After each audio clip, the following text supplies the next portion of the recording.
There is a secret blueprint, a step-by-step guide to empire collapse.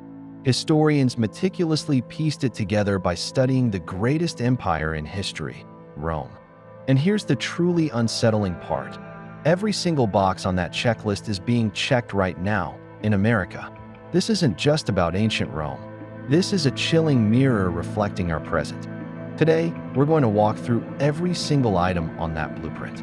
By the end of this video, you will never look at today's news, at the headlines dominating your feed, the same way again. To understand the collapse, we first have to appreciate the peak. Imagine 117 AD. The Roman Empire is at its absolute maximum. It controls a quarter of the world's population, an estimated 70 million people. It commands over 40% of the global GDP. Its military, composed of 30 legendary legions, has been virtually unbeatable for 400 years. Economically, it's a powerhouse, a vast global trade network, a stable currency that facilitates commerce, and infrastructure that still stands today. Sound familiar? This wasn't just an empire. This was the most powerful, sophisticated, and technologically advanced civilization the world had ever seen. The comparison isn't meant to be perfect, but the sheer scale of dominance creates a chilling baseline for what comes next.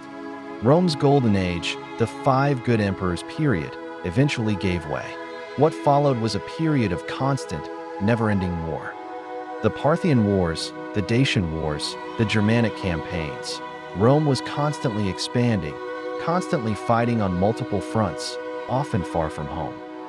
This wasn't just about territory, it was about prestige, about protecting borders, about punishing enemies. But the cost was immense. The Roman treasury, once overflowing, began to drain. Their legions, once a symbol of strength, were stretched thin, deployed in distant lands, losing their cohesion and often their lives.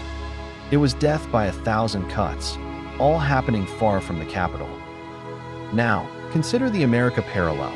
2.5 decades of continuous military engagement in the Middle East since 2001. Trillions of dollars spent. A military stretched across hundreds of bases in dozens of countries. The parallels are stark. As the wars drained the treasury, Roman emperors faced a choice: raise taxes, unpopular, or print more money, debase the currency. They chose the latter, slowly at first, then rapidly. Imagine that. Your money, literally shrinking in value. Inflation exploded. Merchants began refusing Roman coins, preferring bartering or foreign currency. The Roman silver denarius, which was 90% pure silver in 100 AD, was less than 5% silver by 265 AD. The economy, once unified, began to fragment into regional, localized systems. The trust in the currency, and thus the central authority, evaporated. The America parallel? The national debt is now over $36 trillion. We've seen cycles of quantitative easing, massive stimulus packages, and concerns about the Federal Reserve's balance sheet. While not identical to melting down silver, the principle of a government struggling to pay its bills by devaluing its currency or incurring massive debt rings eerily similar. With economic chaos came political chaos. The crisis of the 3rd century in Rome was brutal. 26 emperors in just 50 years. Most of them were assassinated by their own soldiers or rivals. The central government became a revolving door of weak, temporary leaders. It was impossible to execute any long-term policy, to plan for the future. Citizens stopped believing in the institutions of Rome. They looked to local warlords, to regional strongmen, for protection and stability, not the distant, crumbling capital. Now, look at America. Rising political polarization, record low approval ratings for Congress, a perceived erosion of trust in institutions from the media to the courts. While not yet assassinations, the deep fragmentation and inability to forge consensus mirror the growing paralysis that plagued Rome. Rome's economic dominance was built on its control of trade routes. But as its power waned, its trade partners began to look elsewhere. The lucrative eastern trade routes, once monopolized by Rome, increasingly fell under the control of the Sassanid Persians and later Arab traders. Rome became economically isolated, a process that severely accelerated its military and political decline. When you can't trade effectively, you can't fund your armies or feed your people. The America parallel? We're seeing the rise of alternative economic blocs, like the BRICS nations, actively working to build payment systems and trade routes that bypass the US dollar. Countries like China and Russia are actively seeking to create a multipolar economic world, reducing their dependence on the US. It's a slow, deliberate decoupling that echoes Rome's struggle to maintain its economic hegemony.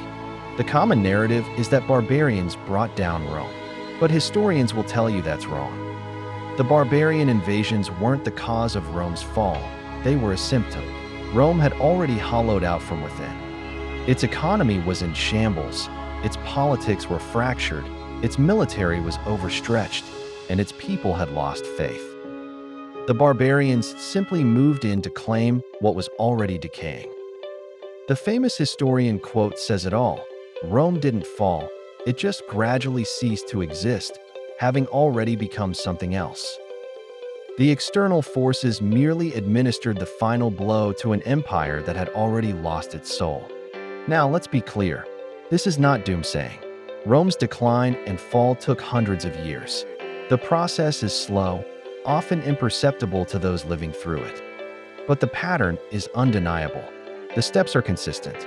And knowing this history, understanding this blueprint, is the first step to potentially changing the outcome. We have the benefit of hindsight, a luxury Rome never had. The question isn't if the pattern applies. It's whether we choose to acknowledge it and learn from it, or if we follow Rome's path blindly. Because every empire on this list, every single one, believed they were different. They believed their empire would be the exception, and every single one was wrong. If this deep dive into the Roman collapse blueprint and its chilling parallels to today made you see the world differently, then you need to subscribe to Histovra. Because understanding history isn't just about the past, it's about understanding the present and perhaps even changing the future. Hit that subscribe button and ring the bell to be notified of our next video.